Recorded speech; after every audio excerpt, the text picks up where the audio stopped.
இதுவரையிலும் சில காரியங்களை நம்ம ஏற்கனவே தியானித்திருக்கிறோம். உங்களுடைய வேத புஸ்தகத்தை கலாத்தியர் 3ஆம் அதிகாரம் 13ஆம் வசனத்தை நேராக திருப்பிக் கொள்ளுங்கள். மரத்திலே தூக்கப்பட்ட எவனும் சபிக்கப்பட்டவன். மரத்திலே தூக்கப்பட்ட எவனும் எப்படிப்பட்டவனாக இருக்கிறான்? சபிக்கப்பட்டவனாக இருக்கிறான். மரத்தில் தூக்கப்பட்ட எவனும் சபிக்கப்பட்டவன் என்று எழுதியிருக்கிற வார்த்தையின்படி இயேசு கிறிஸ்து நமக்காக சாபமாய் மாறினார். இயேசு எப்படி மாறினார்? நமக்காக சாபமாய் மாறினார். இயேசு நமக்காக சாபமாய் மாறினது நிமித்தமாக நியாயப்பிரமாணத்தின் சாபத்திற்கு நம்ம என்ன செய்திருக்கிறார்? நீங்களாக்கி இருக்கிறார். சாபத்திற்கு அழிவில்லை, அது தொடர்ந்து கொண்டே இருக்கும். ஆனால் என்னிடத்தில் இருக்கிற சாபத்தை இன்னொருவர் ஏற்றுக்கொள்ள முடியும். அப்படிதான் என் சாபத்தை ஏற்றுக்கொள்ளும்படியாய் இயேசு இந்த பூமியில இறங்கி வந்தார். அல்லேலூயா. அப்ப என் சாபத்தை அவர் ஏற்றுக்கொள்ள வேண்டுமானால் அவரிடத்தில் இருக்கிற பாரத்தை நான் சுமக்க வேண்டும். என் பாரத்தை அவர் சுமக்கணும்னா அவர் பாரத்தை நான் சுமக்கணும். வேத வசனம் நமக்கு சொல்லுகிறது. மத்தேயு சுவிசேஷ புஸ்தகத்தில் ரொம்ப அழகாக எழுதியிருக்கு பாருங்க. 11ஆம் அதிகாரம் 29ஆம் வசனத்தில், வருத்தப்பட்டு பாரம் சுமக்கிறவர்களே நீங்கள் யாவரும் என்னிடத்தில் வாருங்கள், நான் உங்களுக்கு என்ன தருகிறேன்? இளைப்பாறுதலை தருகிறேன்.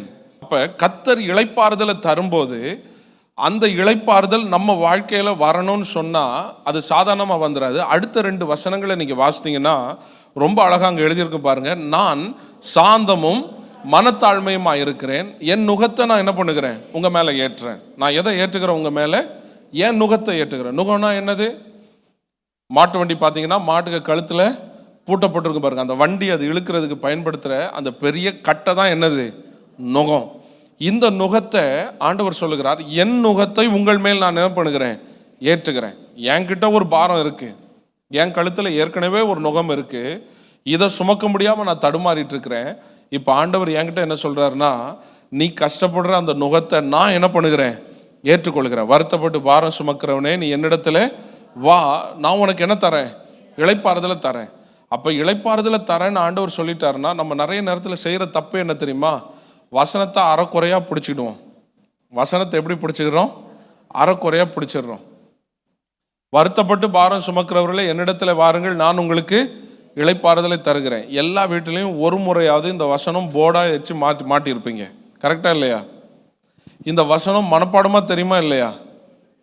பாட்டெல்லாம் அழகாக பாடுவோம். கர்த்தர் மேல் பாரத்தை வைத்து விடு, கலங்கி தவிக்காதே, அவரே உன்னை ஆதரிப்பார், அதிசயம் செய்வார், எல்லாம் ஓகே. அடுத்த 3 வசனம் தெரியுமான்னு கேட்டால் என்ன சொல்லுவோம்? அடுத்த வசனம் உங்களுக்கு தெரியுமானா நம்ம பதில் என்னவா இருக்கும்? 29ஆம் வசனம்னு ஒன்று இருக்கே, அது தெரியுமா? அது என்ன எழுதியிருக்கு? நான் சாந்தமும் மனத்தாழ்மையுமா இருக்கிறேன், என் நுகத்தை உங்கள் மேல் ஏற்றுக்கொண்டு என்னிடத்தில் கற்றுக்கொள்ளுங்கள், அப்பொழுது உங்கள் ஆத்துமாக்களுக்கு இளைப்பாறுதல் தருவேன்னு சொன்னார் இல்லையா? இந்த இளைப்பாறுதல் எப்படி உண்டாகும் என்பதை எங்க தான் எழுதியிருக்கிறாரு? அந்த வசனத்தை போர்டா மாட்டின நீங்க இதை மாட்டிருக்கணுமா இல்லையா? டியூஷன் சென்டர்ல பெரிய பெரிய தட்டி போர்டு அடிச்சு வச்சிருப்பாங்க, ஸ்கூல் வாசல்ல போர்டு வச்சிருப்பாங்க. எங்க ஸ்கூல்ல படிச்ச பிள்ளைகளுக்கு இத்தனை பேருக்கு நீட்ல கிடைச்சது, இவங்க டாக்டரா மாறி இருக்கிறாங்க, எங்க டியூஷன்ல படிச்சீங்கன்னா உங்களுக்கு ஸ்டேட் ஃபர்ஸ்ட் கிடைக்கும், இப்படி பெரிய பெரிய போர்டு பேனர்லாம் மாட்டி வச்சிருப்பாங்க. இப்போ நம்மளும் அந்த போர்டை பார்ப்போம். அந்த போர்டை பார்த்து ஆண் வாயை பிளந்துட்டு நேராக போய் அங்கே சேர்ந்துருவோம். இப்போ அங்கே சேர்ந்தனால 100க்கு 100 கிடைச்சிருமா? எப்போ தான் கிடைக்கும்? அவன் ஒரு நுகத்தை வச்சிருக்கிறான், அவன் ஒரு பாரத்தை வச்சிருக்கிறான். அந்த பாரத்தை அந்த யார் மேலே ஏற்றுவான்? நான் போய் இந்த டியூஷன் சென்டரில் சேர்ந்துட்டேங்கிறனால எனக்கு 100க்கு 100 கிடைச்சிருமா? அவன் போட்டிருப்பான், என் டியூஷனில் 100 பேர் படித்ததில் 80 பேர் 100க்கு 100 வாங்கியிருக்கிறாங்க, 20 பேர் 99 வாங்கியிருக்கிறாங்கன்னு. பார்க்குறதுக்கு எப்படி இருக்கு? சரி, 100 கிடைக்கலனாலும் பரவாயில்ல, நமக்கு எவ்வளோ போதும்? தாராள மனசு, 99 போதும், ஹாப்பியாக இருந்துடலாம். போய் சேர்ந்தாச்சு, நான் போய் சேர்ந்துட்டேங்கிறதுக்காக எனக்கு வந்துருமா அது? வருத்தப்பட்டு பாரம் சுமக்கிறவர்களே என்னிடத்தில் வாருங்கள், நான் உங்களுக்கு சொல்லிட்டாரு. இப்போ அவரிடத்துல வந்தாச்சு, ஆலயத்துக்கு வந்தாச்சு, ஆண்டவரை தேடி வந்தாச்சு. வந்த உடனே இளைப்பாறுதல் கிடைச்சிருமா? வசனம் முடியல, அடுத்ததுல தான் சொல்றாரு. என்ன சொல்றாருன்னா, என்கிட்ட வந்தீங்க இல்லையா, என்கிட்ட வந்த நீங்க, டியூஷனுக்குள்ள வந்த நீங்க கத்துக்கணும். என்னெல்லாம் கற்றுக்கொள்ளணும்? சாபம் உடைக்கப்பட வேண்டுமானால் ரட்சிக்கப்பட்ட தேவ பிள்ளைகள் விடுதலையை காணும்படியாய் படிக்க வேண்டிய ஒரு பாடம். அந்த பாடத்துல முதல் காரியம் ஆண்டவர் என்ன சொல்றாரு தெரியுமா? நான் சாந்தமும் மனத்தாழ்மையுமா இருக்கிறேன். அப்படின்னா என்ன அர்த்தம்? இப்ப ஆண்டவர் சொல்றாரு நம்மகிட்ட, நீ தாழ்மையா இருன்னு நம்மளை பார்த்து நேரடியா சொல்லல, மறைமுகமா ஒரு வார்த்தை சொல்றாரு. என்ன சொல்றாருன்னா, நான் சாந்தமும் மனத்தாழ்மையுமா இருக்கிறேன் அப்படிங்கிறார். நம்ம விடுதலையை பெற்றுக்கொள்ளணும்னா, நமக்குள்ள கொஞ்சம் பெருமை எங்கேயாவது ஒட்டிக்கிட்டு இருந்ததுன்னா, விடுதலையை பார்க்கணும்னா, முதலாவது வந்த உடனே ஆண்டவர் சொல்றார், உன் பாரத்தை நான் எடுக்கணும்னா நீ புரிஞ்சுக்கோ, நான் எப்படி இருக்கிறேன்? சாந்தம் உள்ளவனா இருக்கிறேன். நான் எப்படி இருக்கிறேன்? மனத்தாழ்மை உள்ளவனா இருக்கிறேன். அதுக்கு அர்த்தம் என்னது? ஆண்டவருக்குள்ள சில காரியத்துல வைராக்கியம் உண்டு. யாருக்குள்ள வைராக்கியம் உண்டு? கர்த்தருக்குள்ள சில காரியத்துல வைராக்கியம் உண்டு. எதுலெல்லாம் வைராக்கியம் இருக்கு தெரியுமா? ஒரு குறிப்பிட்ட காரியத்தை குறித்து ஆண்டவர் எழுதியிருக்கிறாரு. பெருமை உள்ளவனுக்கு கர்த்தர் எதிர்த்து நிற்கிறார், தாழ்மை உள்ளவனுக்கோ கிருபை அளிக்கிறார். அப்ப நான் கொஞ்சம் பெருமையோட போய் நிக்கிறேன்னா, என்னை பார்த்த உடனே என்ன சொல்லுவார் தெரியுமா? தம்பி, நான் தாழ்மையா இருக்கிறேன் அப்படின்னு சொல்லுவார். அப்ப என்ன அர்த்தம்? நீ தாழ்மையா மாறிடுன்னு அர்த்தம். நீ தாழ்மையா மாறலைன்னா நான் உனக்குள்ள வர முடியாதுன்னு அர்த்தம். இப்ப ஆண்டவர் சொல்றாரு, நான் சாந்தமும் மனத்தாழ்மையுமா இருக்கிறேன், நான் தாழ்மையா இருக்கிறேன். இன்னைக்கு சாபத்தை கர்த்தர் முறிக்க வேண்டுமானால், if you expect God to break your curse, உங்க சாபத்தை முறிக்கணும் நீங்க விரும்புனீங்கன்னா, first humble yourself. முதலாவது உங்களை நீங்க என்ன பண்ணுங்க? தாழ்த்துங்க. முதலாவது தாழ்த்துங்க. இந்த வார்த்தையில் எழுதியிருக்கு பாருங்க. ஆண்டவர் சொல்றார், நான் சாந்தமும் மனத்தாழ்மையுமா இருக்கிறேன். ரெண்டு காரியம், மனத்தாழ்மை, இன்னொன்னு என்னது? சாந்தம். சாந்தம்னா என்னது? மனசு சஞ்சலப்படக்கூடாது, சாந்தமா இருக்கணும். ரட்சிக்கப்பட்டவன் எப்படி இருக்கணும்? எப்படி இருக்கணும்? இருக்கிற இடம் தெரியாம சைலண்டா இருக்கணும். சும்மா சவுண்ட் விட்டுட்டே இருக்கக்கூடாது. லப லப லப லபான்னு எப்பவும் கத்திக்கிட்டே இருக்கக்கூடாது. சில வீடுகளில் பார்த்தீங்கன்னு வைங்களேன், ஆள் இருக்கிறாங்களா இல்லையானே தெரியாது, அவ்வளோ அமைதியாக இருக்கும். சில வீடை பார்த்தீங்கன்னு வைங்களேன், எப்போ பார்த்தாலும் கத்திக்கிட்டே இருப்பாங்க, நை நை நை நை நைன்னு கத்திக்கிட்டே இருப்பாங்க. கத்தக்கூடாது. நம்ம ஆண்டவர் எப்படி இருந்தார்? சிலுவையில் அடிக்கும்போது கூட அவர் எப்படி இருந்தார்? அவர் அமைதியாக இருந்தார். ஏன் அப்படி அமைதியாக இருக்க முடியுது? ஏனென்றால் அவர் நியமிக்கப்பட்ட பாதையில் ஓடுகிறார். அவர் எதுல ஓடுகிறாரு? நியமிக்கப்பட்ட பாதையில ஓடுகிறார். நீங்களும் நானும் ஏதோ ஒரு பாதையில நடக்க அழைக்கப்படல, நியமிக்கப்பட்ட பாதையில நடக்க அழைக்கப்பட்டிருக்கிறோம். ஹல்லேலூயா. அப்ப ஆண்டவர் சொல்றார், நான் சாந்தமும் மனத்தாழ்மையுமா இருக்கிறேன். அடுத்தது என்ன சொல்றாருன்னா, என் நுகத்தை, நீங்க சாந்தமும் மனத்தாழ்மையும் இல்லாம ஆண்டவரே உங்க நுகத்தை நான் ஏற்றுக்கொள்கிறேன்னா அதெல்லாம் முடியாது. நீங்க கர்த்தருடைய நுகம் அப்படின்னு சொன்னா வேற ஒண்ணுமே கிடையாது. உலகம் முழுவதும் கர்த்தருடைய சுவிசேஷம் அறிவிக்கப்படுகிறது தான் யாருடைய பாரம்? கர்த்தருடைய பாரம். அவருக்கு வேற எந்த பர்பஸும் கிடையாது, வேற எதுவுமே கிடையாது. இயேசு எதுக்காக பூமிக்கு வந்தார்? பாவிகளை ரட்சிக்கவே மனுஷகுமாரன் இந்த பூமியிலே வெளிப்பட்டார்னு எழுதியிருக்கு. அப்ப ரட்சிப்பை கொண்டு போய் சேர்க்கணுங்கிறத தவிர்த்து ஏசாமிக்குள்ள ஒரு பேர்டன் இருக்கான்னு கேட்டா இல்லவே இல்லை. அப்ப எல்லா ஆத்துமாக்களையும் சுவிசேஷத்தின் நற்செய்தினால சந்திக்கணுங்கிறது தான் யாருடைய பாரம்? ஆண்டவருடைய பாரம். எனக்குள்ள நான் பெருமையை வச்சுக்கிட்டு, எனக்குள்ள சாந்த குணமே இல்லாம ஆண்டவரே உங்க ஊழியத்தை நான் செய்யறேன்னா காரி துப்பிடுவார் மூஞ்சிலே. நிறைய பேர் நான் ஊழியம் செய்யறேன். ஊழியம் செய்கிறவங்களுடைய முதல் அடையாளமே என்ன தெரியுமா? அவங்க சாந்த குணம் உள்ளவர்களா இருக்கணும், மனத்தாழ்மை உள்ளவர்களா இருக்கணும். இந்த ரெண்டும் உடையவர்களா இருந்து என்னிடத்தில் வந்து நீங்க நிற்பீங்கன்னா, உங்கள் மேல நான் என்ன செய்வேன்? என் நுகத்தை வைப்பேன். என் நுகத்தை உங்கள் மேல் ஏற்றுக்கொண்டு என்கிட்ட நீங்க என்ன பண்ணுங்க? கற்றுக்கொள்ளுங்கள். ஹல்லேலூயா. அப்ப இன்னைக்கு கர்ஸ், இந்த பாரத்தை கர்த்தர் சுமக்கணும்னா, இந்த சாபத்தை கர்த்தர் சுமக்கணும்னா, இங்க கண்டிஷன் என்னன்னா, அவர் நுகத்தை நான் ஏற்றுக்கொள்ளணும். அவர் நுகத்தை நான் போய் கேட்டாலாம் தந்துட மாட்டாரு. அவர் நுகத்தை நான் ஏற்றுக்கொள்ளணும்னாலே எனக்குள்ள முதலாவது என்ன வேணும்? சாந்தமும் மனத்தாழ்மையும் வேணும். சாந்தமும் மனத்தாழ்மையும் இல்லாம நான் ஊழியம் செய்கிறேன், ஆண்டவரே உங்க நுகத்தை நான் சுமக்கிறேன், உமக்காக நான் பிரகாசிக்கிறேன்னு நீங்க வந்தீங்கன்னா, ஆண்டவர் முதல்ல உள்ளேயே விடமாட்டாரு. பரலோக ராஜ்யத்தின் வாசலை பார்க்கும்போது ஒரு கூட்டம் ஆண்டவரை பார்த்து சொன்னது, ஆண்டவரே உம்முடைய நாமத்தினாலே நாங்கள் பிரசங்கம் பண்ணினோம், பிசாசுகளை துரத்தினோம், வியாதிஸ்தரை சுகமாக்கினோம். ஆனா ஆண்டவருடைய பதில் என்னது? அப்படியாப்பா பண்ணீங்க, வாழ்த்துக்கள்ப்பா, நல்லா பண்ணியிருக்கீங்களே, நான் எப்படி கவனிக்காம விட்டேன், அப்படியா கேட்டாரு? என்ன கேட்டார்? என்ன சொன்னார்? அவங்கள பார்த்து என்ன சொன்னாரு? நான் ஒரு நாள் உங்களை என்ன பண்ணல, அறியவில்லை. அதை வாசிங்களேன், மத்தேயு 7:23 22 நீங்க வாசிங்களேன். 22 என்ன எழுதியிருக்கு வாசிங்க. அந்நாளில் அநேகர் என்னை நோக்கி, கர்த்தாவே கர்த்தாவே, உமது நாமத்தினாலே தீர்க்க தரிசனம் உரைத்தோம் அல்லவா, உமது நாமத்தினாலே பிசாசுகளை துரத்தினோம் அல்லவா. நாங்க இதெல்லாத்தையும் யார் நாமத்துல பண்ணோம்? உங்க நாமத்துல தீர்க்க தரிசனம் உரைத்தோம், உங்க நாமத்தினாலே பிசாசை துரத்தினோம், அநேக அற்புதங்களையும் அடையாளங்களையும் இதெல்லாம் செய்தோம் அல்லவா. யாரை கேட்குறாங்க? ஆண்டவர்கிட்ட கேட்குறாங்க. ஆண்டவர் உங்கள் நாமத்தில் செஞ்சோம் இல்லையா, செஞ்சோம் இல்லையா, செஞ்சோம். சர்ச்சுக்கு வந்தேன்ல, இவ்வளோ காணிக்க கொடுத்தேன்ல ஆண்டவரே, தெரிலையா? சர்ச்சில் கூட நிறைய ரிசிப்ட்லாம் எனக்கு கொடுத்துருக்குறாங்க, பத்திரப்படுத்தி வச்சிருக்கிறேன், பத்திரமா வச்சிருக்கிறேன் பாருங்க. பெஸ்ட்டு காஸ்பல் ப்ரீச்சர்னு அவார்டெல்லாம் கொடுத்துருக்குறாங்க, வாங்கி வச்சிருக்கிறேன் பாருங்க. கேர்சலுக்கு நான் லீடர் பாருங்க, சர்ச்சில் பெரிய வர்ஷிப் லீடர் பாருங்க, ஐடி கார்டெலாம் எனக்கு கொடுத்துருக்குறாங்க பாருங்க. இது எல்லாத்தையும் கொண்டு போய் காட்டினாலும் அவர் என்ன சொல்லுவார்? Who are you, where are you from, நீ யாரு, எனக்கு தெரியாது அப்படின்னு சொல்லுவார். நீ சொல்கிற சர்ச்சு தெரிஞ்சிருக்கு, நீ சொல்கிற ஊர் தெரிஞ்சிருக்கு, நீ சொல்கிற ஆத்துமாக்கள், நீ ஆதாயப்படுத்தினான்னு சொல்கிற ஆத்துமாக்கள் கூட அந்த பக்கம் தான் நிற்கிறாங்க, உள்ளே தான் நிற்கிறாங்க, அவங்களையும் தெரிஞ்சிருக்கு. ஆனால் எனக்கு யாரை தெரியலை, எனக்கு யாரை தெரியல, உன்னை யாருன்னு தெரியல. சரி, இப்போ கேள்வி, என்னை யாருன்னே ஆண்டவருக்கு தெரியாமல் எப்படி அற்புதங்கள் நடந்தது, எப்படி அதிசயங்கள் நடந்தது? Simple question. அற்புதமும் அதிசயமும் நான் யாருன்னே தெரியாமல் எப்படி நடந்தது? இங்கே என்னெல்லாம் சொல்லியிருக்கிறாங்க? உங்கள் நாமத்தில் நாங்கள் பிசாசை துரத்தினோம், வியாதியை சுகப்படுத்தினோம். பிசாசு ஓடுறது வெளியே தெரியுமா தெரியாதா? தெரியுமா தெரியாதா? வியாதி சுகமானது தெரியுமா தெரியாதா? பார்த்தாலே அப்பட்டமாக தெரியும். இதெல்லாம் நடந்தது, எல்லாம் நடந்தது நல்லாவே தெரியும்.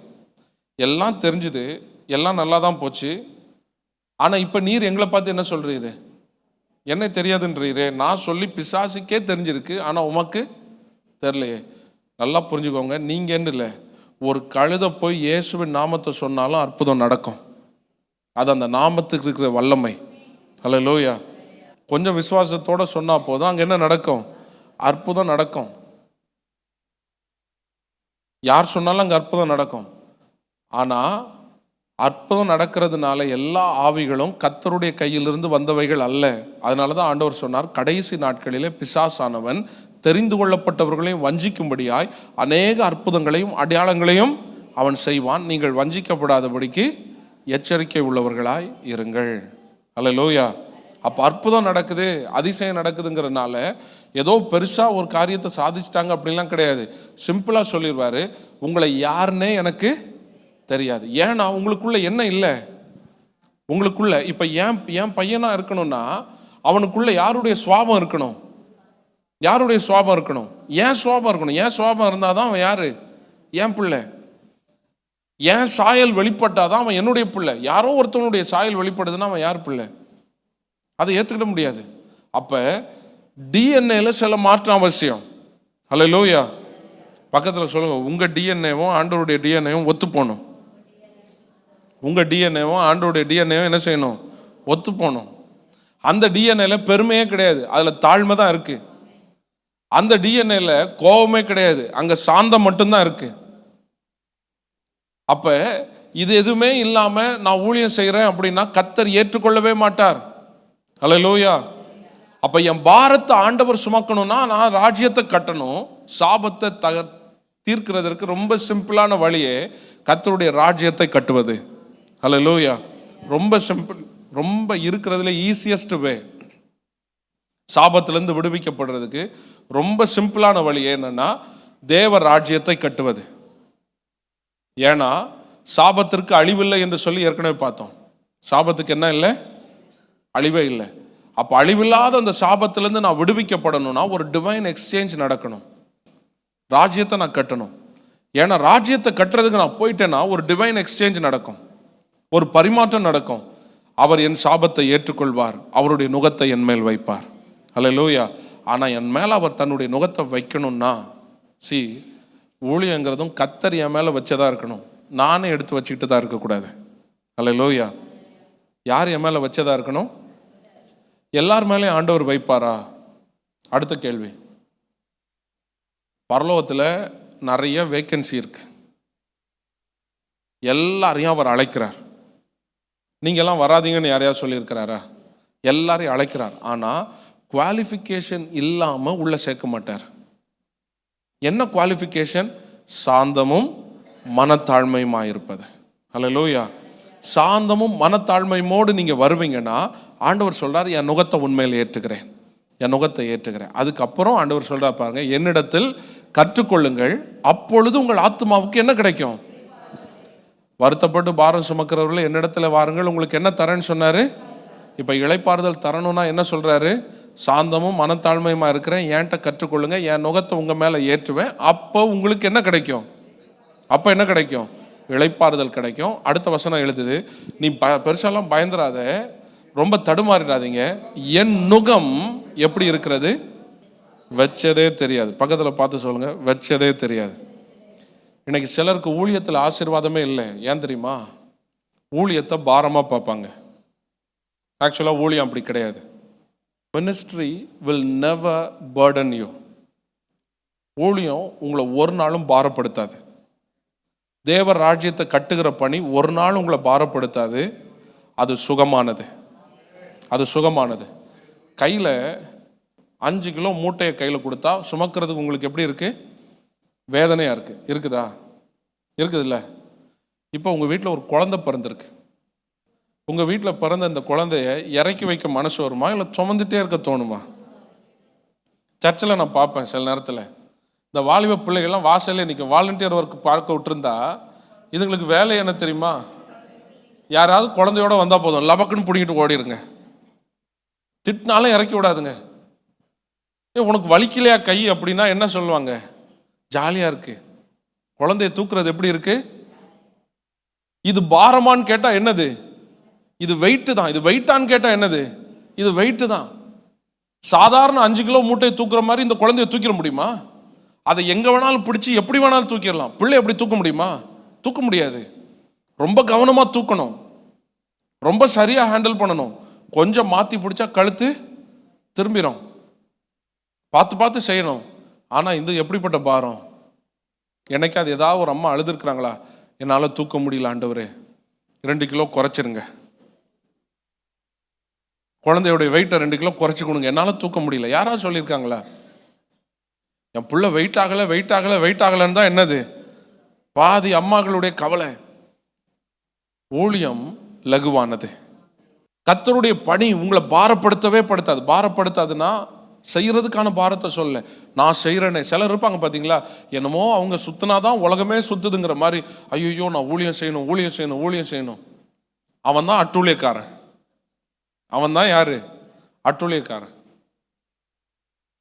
நான் ஊழியத்தினால பாடுபட்டேன் பாடுபட்டேன் பாடுபட்டேன்னு இருக்கிறான் பார்த்தீங்களா, அவன் பாடுபட்டதுக்கான காரணம் என்னன்னா அவன் அட்டூழியம் பண்ணியிருக்கிறான். அதனால தான் அவன் என்ன பண்ணியிருக்கிறான்? பாடுபட்டு இருக்கிறான்.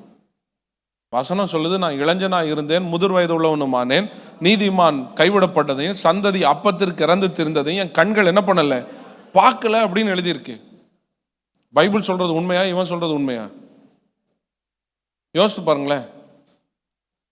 சிலர் வீட்டு வேலையை செய்ய மாட்டாங்க. ஏன்னா நான் என்ன செய்ய போறேன்? ஊழியம் செய்ய போறேன். சிலர் அவங்களுடைய வழக்கமான காரியங்களில் ஒழுங்காக ஈடுபட மாட்டாங்க. காரணம், நான் எங்கே போகிறேன்? எல்லாத்துக்கும் காரணம் என்னது? நான் சர்ச்சுக்கு போகிறேன், நான் ஜெபம் பண்ண போகிறேன், நான் ஊழியம் பண்ண போகிறேன், அதனால என்னால் இதை பண்ண முடியாது அதை பண்ண முடியும். இப்படி உங்கள் கதை ஓடிட்டு இருக்குன்னா நீங்கள் ஊழியத்தில் இல்லை, நீங்கள் எதில் இருக்கிறீங்க? அட்டூழியத்தில் இருக்கிறீங்க, அட்டூழியம் பண்ணுறீங்க. உங்களை பார்த்தா என்ன சொல்லுவார் தெரியுமா? அக்கிரமக்காரரே என்னை விட்டு அகன்று போங்கள் அப்படின்னு சொல்லுவார். ஹல்லேலூயா. இங்க ஆண்டவர் சொல்லுகிறார் பாருங்க, என் நுகம் எப்படிப்பட்டது? என் நுகம் மெதுவாயும் என் சுமை எப்படி இருக்கிறது? லகுவா இருக்கிறது. ரொம்ப ஈஸியா இருக்கு. எப்படி இருக்கு?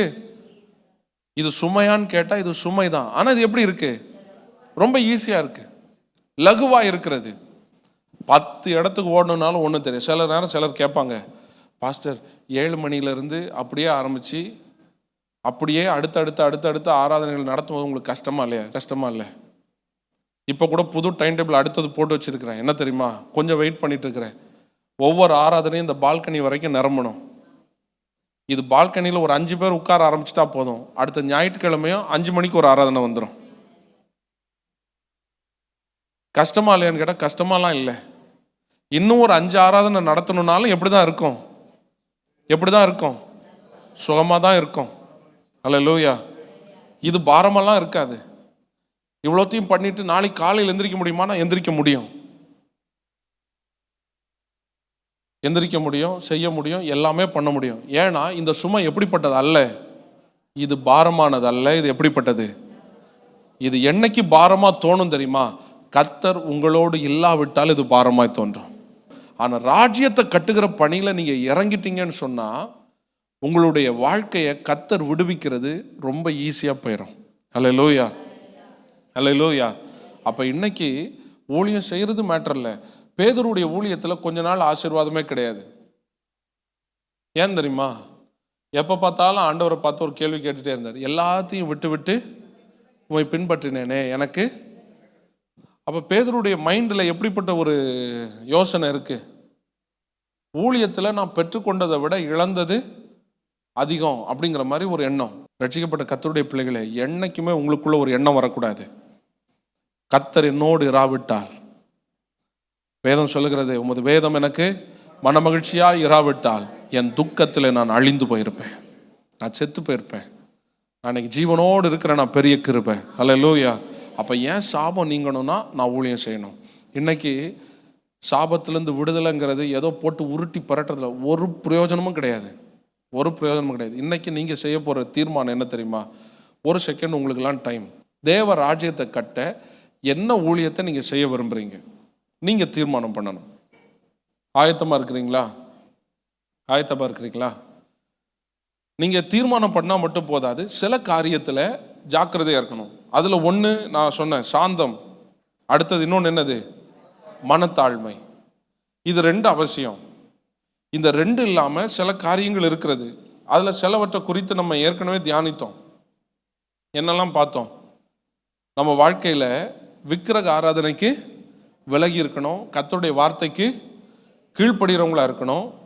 அடுத்தது புரியல, நமக்கு மேலானவர்களோடு நம்மளை ஆசீர்வதிக்கிறதுன்னு வச்சிருக்கிற சோர்ஸ்லேருந்து சாபத்தை வாங்கி கட்டிக்க கூடாது.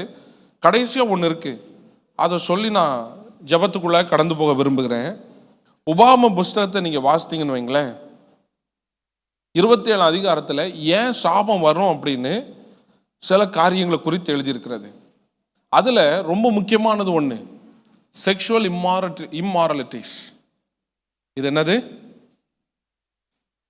நமக்குள் இருக்கிறதான இச்சைகள், துருச்சைகளுக்கு இடமாக உங்கள் சரீரத்தை நீங்கள் பேணாது இருக்க வேண்டும். தவறான உறவு முறைக்குள்ள நீங்க என்ன பண்ணக்கூடாது? போகக்கூடாது.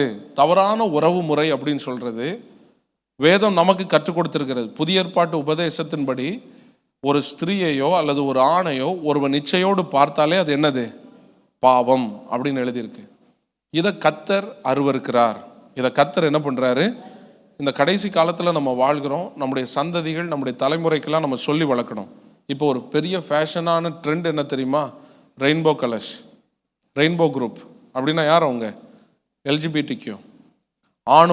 ஆணும் இணைவது, பெண்ணும் இணைவது. இதெல்லாம் கர்த்தருடைய சமூகத்தில் என்னது?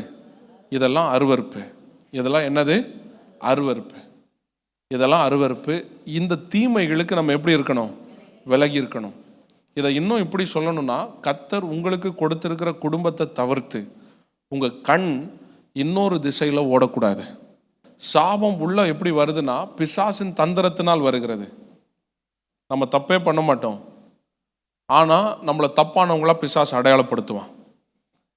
அவன் தந்திரமாக செயல்படுவான். நம்ம கொஞ்ச நேரத்துக்கு முன்னால் காலையில் ஆராதனையில் பார்த்தோம், நீங்கள் எகிப்திய தேவர்களுக்கு தூபம் காட்டாதிருங்கள். அதில் ஒரு காரியத்தை நான் சொன்னேன், நீங்கள் விக்கிரக ஆராதனை செய்யலை, ஆனால் நீங்கள் விக்கிரக ஆராதனைக்கு துணை போகிற அனுபவம் உங்களுக்குள் இருக்கிறது அப்படின்னு. அப்போ அதே போல் வேசித்தன விபச்சார பாவங்கள் உங்களுக்குள் இல்லை, நேரடியாக அது செயல்படலை, ஆனால் மறைமுகமான செயல்பாடுகள் உண்டு. எப்படி தெரியுமா? கர்த்தர் நமக்கு ஒரு குடும்பத்தை கொடுத்துருப்பார், நமக்கு ஒரு வாழ்க்கை துணையை கொடுத்துருப்பார், நல்ல கணவனை நல்ல மனைவியை தந்திருப்பார். அதில் குறைகள் இருக்கான்னு கேட்டால் 1000 குறைகள் இருக்க தான் செய்யும். நம்ம கூட இருக்க ஒரு ஃப்ரெண்டை பார்ப்போம், நம்ம வாழ்க்கையோட அவங்க வாழ்க்கை பார்க்குறதுக்கு பெட்டராக இருக்க மாதிரி தோணும். உடனே சிலர் மனசுக்குள்ளே இப்படி தோணும், அவளுக்கு கிடைச்ச மாதிரி ஒரு வீட்டுக்காரர் எனக்கு கிடைச்சிருந்தா, அவனுக்கு கிடைச்ச மாதிரி ஒரு நல்ல பொண்ணு எனக்கு கிடைச்சிருந்தா, அது நல்ல பொண்ணா இல்லை நல்ல வீட்டுக்காரனான்னு போய் பார்த்தா தான் தெரியும். அதை வச்சு டாலரேட் பண்ண முடியாமல் அவங்க புலம்பிட்டு இருப்பாங்க. ஆனால் மைண்டுக்குள்ளே எங்கே போகுது? ஏன் பெருசாக கர்த்தருடைய பிள்ளைகள் ரொம்ப இந்த சினிமாக்கெலாம் நீங்கள் முக்கியத்துவம் கொடுக்காதீங்க? சிலர் வந்து சினிமாவை பற்றி சொன்னால் உடனே கேட்பாங்க, பைபிளில் எங்கேயாவது எழுதியிருக்கா சினிமா பார்க்கக்கூடாது அப்படின்னு. இந்த சினிமாவுடைய பெரிய பாதிப்பு என்ன தெரியுமா? இது பாவத்தின் கூறுகளை தூண்டிவிடும். இல்லாத ஒன்றை இருக்கிறதா அது காண்பித்து கொடுக்கும். அங்கே அப்படி காட்டுவான் டிவியில், அந்த படத்தில் அப்படி காட்டுவான். காலையிலே மாப்பிள்ளை சுட சுட காஃபி போட்டு பொண்ணை எழுப்புற மாதிரி காட்டுவான். இல்லை காலையிலே பொண்ணு நல்லா குளிச்சுக்கிட்டு சீவி சிங்காரிச்சிட்டு வந்து இவரை அத்தான் எந்திரிங்க காஃபியை குடிங்கன்னு காட்டுற மாதிரி காட்டுவான். நிஜத்தில் என்ன நடக்கும்? நிஜத்தில் என்ன நடக்கும்? இதெல்லாம் பார்த்து கல்யாணத்தை பண்ணிட்டு நிஜத்தில் என்ன நடக்கும்? இதெல்லாம் ஒத்து போமா? குடும்பத்துக்கு இதெல்லாம் ஒத்து போமா? இல்லாததை இருக்கிறதா காட்டும். இதில் என்ன காட்டும்? படிக்கிறதுக்கு அனுப்புனா அங்கே போய் வேசித்தனம் பண்ணிட்டு வர்றதை தான் பெருமையாக காட்டும். அப்படி தானே காட்டுது. ஒரு படமாவது அப்படி இல்லாமல் இருக்கா? யோசிச்சு பாருங்க, ஒன்றாவது இல்லாமல் இருக்கா? ஆனால் திருமணத்திற்கு முன்பாக உள்ள எந்த உறவும் கர்த்தருக்கு முன்னால் அருவருப்பானது. அது எப்படிப்பட்டது? அது சாபத்தை கொண்டு வந்து சேர்க்கும். அதில் பட்டவங்களுக்கு தெரியும் அதனுடைய வலி வேதனை என்ன அப்படிங்கிறது. அப்போ கடைசி வரையிலும் பரிசுத்தத்தை நீ என்ன பண்ணணும்? ஆண்டவரே உமக்காக இப்படி ஊழியம் செய்தான், அப்படி பண்ண இப்படி பண்ண, அதெல்லாம் செல்லாதுப்பா. பரிசுத்த அலங்காரத்தோடு கர்த்தரை தொழுதுகொள். அப்ப திருமணத்திற்கு முன்பும் பரிசுத்தம், திருமணத்திற்கு பின்னும் பரிசுத்தம். இது ரெண்டுமே இல்லைன்னா தேவனை தரிசிக்க முடியாது. ஆண்டவர் அங்கீகரிக்கவே மாட்டார். அந்த வாழ்க்கையில ஆண்டவருடைய ஆசீர்வாதத்தை பார்க்கவே முடியாது. ராஜ்யத்தை கட்டுகிற பணியில சாந்தம், மனத்தாழ்மை, விக்கிரக ஆராதனைக்கு விலகி இருப்பது, அடுத்தது நமக்கு மேலான ஒரு இடத்திலிருந்து ஆசீர்வாதத்திற்கு பதிலாக சாபத்தை பெற்றுக்கொள்ளாமல் இருப்பது, துர்ச்சைகளுக்கு இடமாக சரீரத்தை பேணாமல் இருப்பது, இதிலெல்லாம் நீங்க கொஞ்சம் இருந்தாதான் ஆண்டவர் அவருடைய நுகத்தை உங்கள் மேல் வைப்பார், ஊழியத்தை உங்க மேல வைப்பார். அந்த நுகம்னு இருக்கு பாத்தீங்களா, என் நுகம், அதுல வந்து பிராக்கெட்ல எழுதிக்கோங்க, ஊழியம்னு எழுதிக்கோங்க. அதுதான் அவருடைய நுகம். அப்பதான் நம்ம மேல வைப்பார்.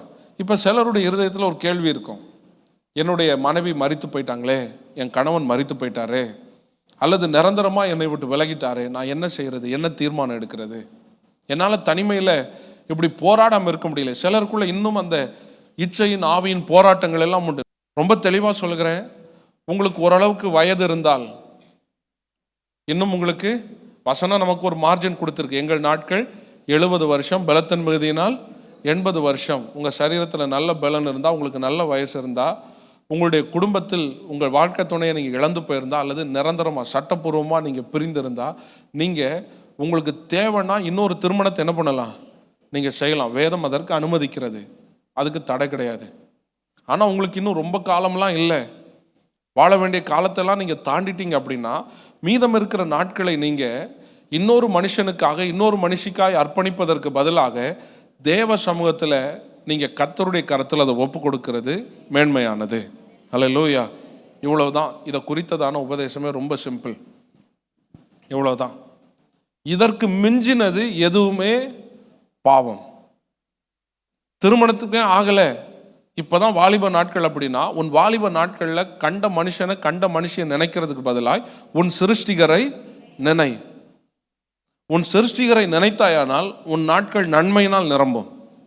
சிருஷ்டிகரை நினைக்காம யாரையோ ஒருத்தவனை பிடிச்சி வச்சுட்டு உட்கார்ந்துருப்பீங்கன்னா அந்த வாழ்க்கையில் ஆசீர்வாதம் இருக்காது, அதில் என்ன தான் இருக்கும், சாபம் தான் இருக்கும். அப்போ நீங்களும் நானும் தான் இங்கே முடிவு பண்ணணும், என் வாழ்க்கையை நான் எப்படி கட்டமைக்க போகிறேன், அல்லேலூயா, என் வாழ்க்கை எப்படி நான் கட்டி எழுப்ப போகிறேன் அப்படின்னு. இன்னைக்கு இந்த ராத்திரி வேளையில் இந்த காரியத்திற்கெல்லாம் நீங்கள் உட்படுவீங்கன்னா, உங்களை ஒப்பு கொடுப்பீங்கன்னா, கர்த்தர் தன்னுடைய ராஜ்யத்தை உங்களை கொண்டு கட்ட ஆயத்தமாக இருக்கிறார். அல்லேலூயா.